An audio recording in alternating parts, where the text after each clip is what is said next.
We had 67,000 people, more than 67,000 people vote on the Saturday poll question at Smerconish.com. Thank you, thank you, thank you if you were among the 67,000. And that, by the way, that didn't set a record. That sets like the number 2 position because we had this freakish vote that we thought maybe had been manipulated, but it was organic and it pertained to Israel and the situation in Gaza. I don't think we'll ever exceed the 250,000 who voted on that day. But what was everybody voting on Saturday? It was me asking, why does Trump continue to talk about a third term? Is it because he really does intend to try and change or challenge the 22nd Amendment, which is clear and says he can't run? Or is he just tweaking everybody? I'm in the tweaking category, but it was like an 80-20 result of people who said he means it. So thank you if you voted. And thank you, Parks Casino. Parks Casino is my casino of choice. They've got it all: action, excitement, headline entertainment. Check out the concerts, the comedy, the MMA, the boxing. It's a state-of-the-art Excite Center right in suburban Philly, but also like 90 minutes from New York and close to anywhere in New Jersey. Exit 6 off the New Jersey Turnpike. The closest live table games are right at Parks Casino. And not only do they have the casino, and not only do they have the great food and the great drink, but headline entertainment. The hilarious Joe Gatto from Impractical Jokers is coming on July 26th. July 3rd, Grammy Award-winning singer-songwriter Gary Clark Jr., comedian Ron White on March 20, country star Lee Brice March 22nd, the Motown sound of the Isley Brothers on April 11. How cool is that? Comedy duo Chad Daniels and Kelsey Cook from the Pretend Problems podcast, psychic medium Matt Fraser on April 18, comedian Gary Owen, April 26, Larry the Cable Guy. They're all coming. ParksCasino.com to buy tickets for all shows. Parks Casino, this is how you win. You got to be 21. Gambling problem, call 1-800-GAMBLER.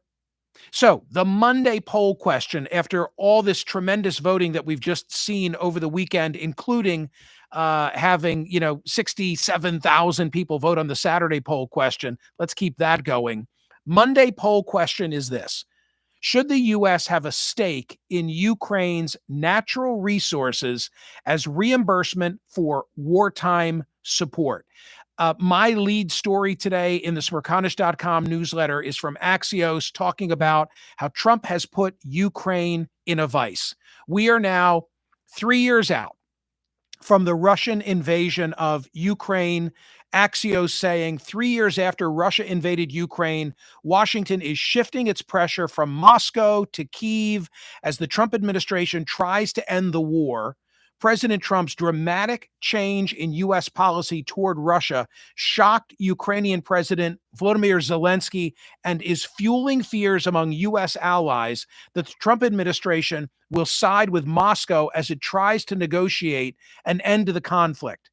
At any other time in the past 80 years, it would have been unimaginable that the U.S. president would be pressing for a meeting with Russian President Putin while calling Zelensky a dictator. And I made this point when we were last together that Ronald Reagan is rolling over in his grave.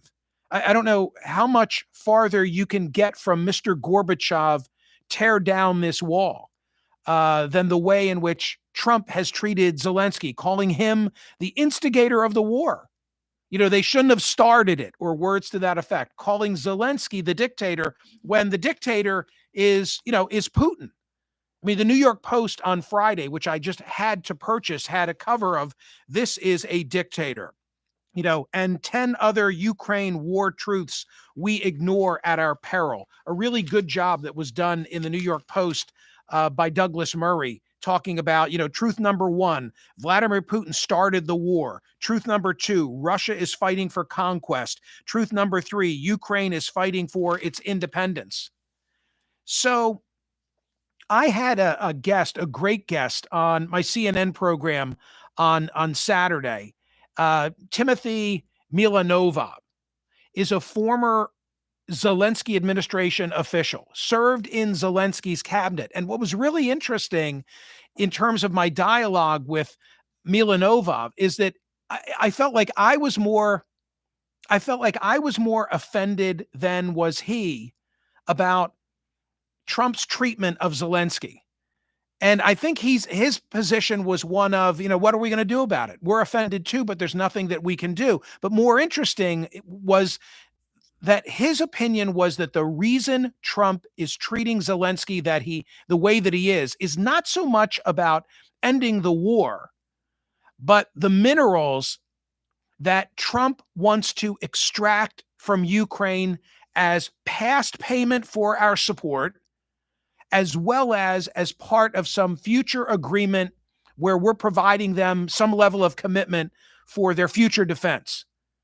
And that's why I'm asking the poll question today. Should the U.S. have a stake in Ukraine's natural resources as reimbursement for wartime support?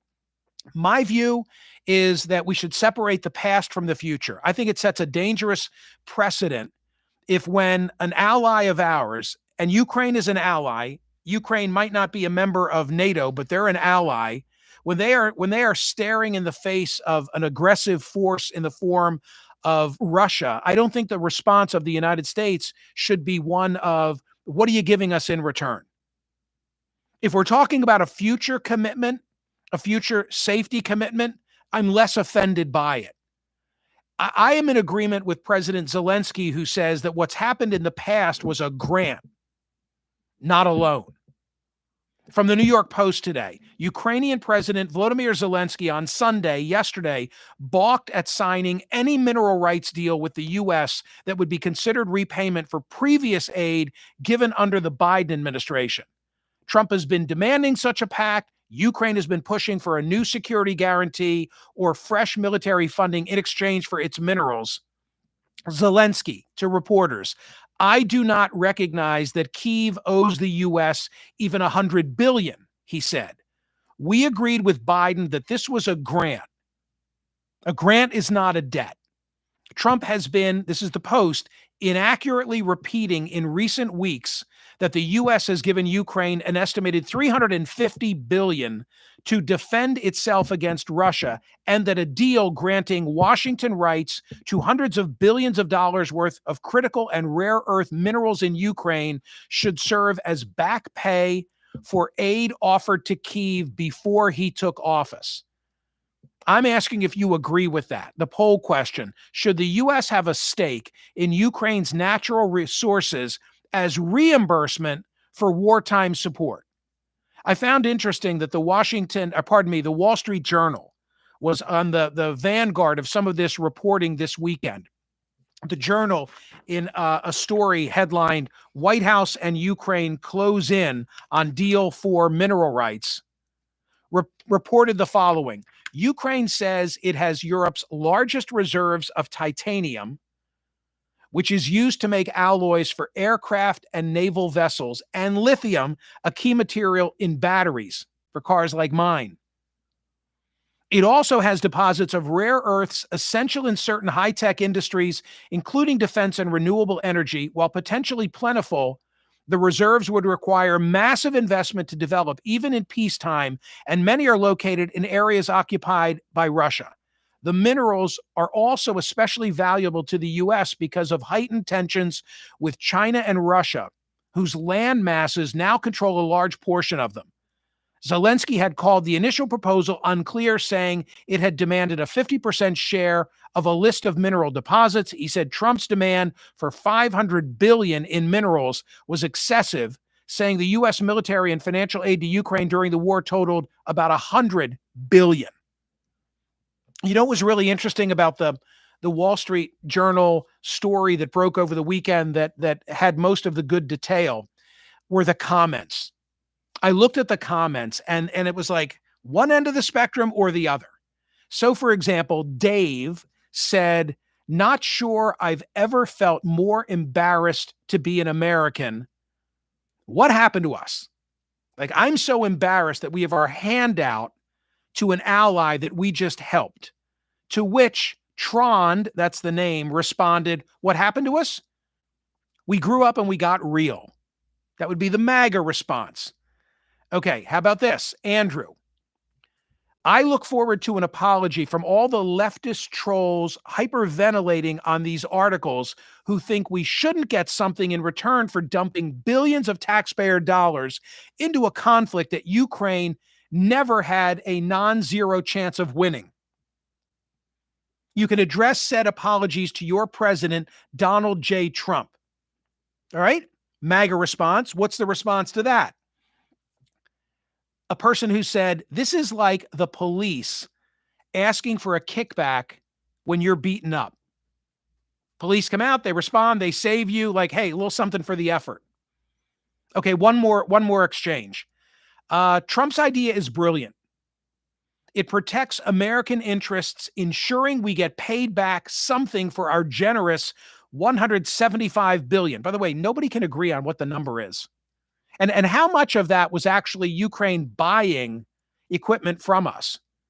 Trump's idea is brilliant. It protects American interests, ensuring we get paid back something for our generous $175 billion, while at the same time it provides security guarantees because Russia will not invade territory where the U.S. has strategic financial interests. Boom. To which the response from someone was, if Biden had proposed this, you would have objected to us having anything to protect there. And so it goes. Good points being made, perhaps, by both sides. By the way, will this thinking, here's a controversial thought for you. Will this thinking extend to Israel? Not put aside our sale of weapons systems to Israel. But if you are of the mindset that Ukraine should right now be giving us a mineral stake in return for our past support, how about all we've done for Israel since 10/7? Israel has a robust and vibrant economy. Does anybody say, hey, Israel, how about a little something for the effort for the United States for all the money that we gave you? I don't hear that. So why would we treat Ukraine differently? Poll question today, it's a winner. It's a winner. Maybe not as good as the Saturday poll question, which drew 67,000 votes, but it's pretty damn good. So make sure you're voting on this. Should the U.S. have a stake in Ukraine's natural resources as reimbursement for wartime support? I'm backward looking with the poll question, largely because, as I said, I distinguish between what has occurred and what new deal we might strike with Ukraine. However you see it, please go vote at Smerconish.com. Thank you, gang. Please make sure that you're liking, subscribing, and setting yourself up for notifications so that anytime I'm here on YouTube, you can join me. I really appreciate you and appreciate your interest in all the YouTube commentaries. And I do go back and read all the comments, which are just too fast and furious when I'm speaking in real time. See ya.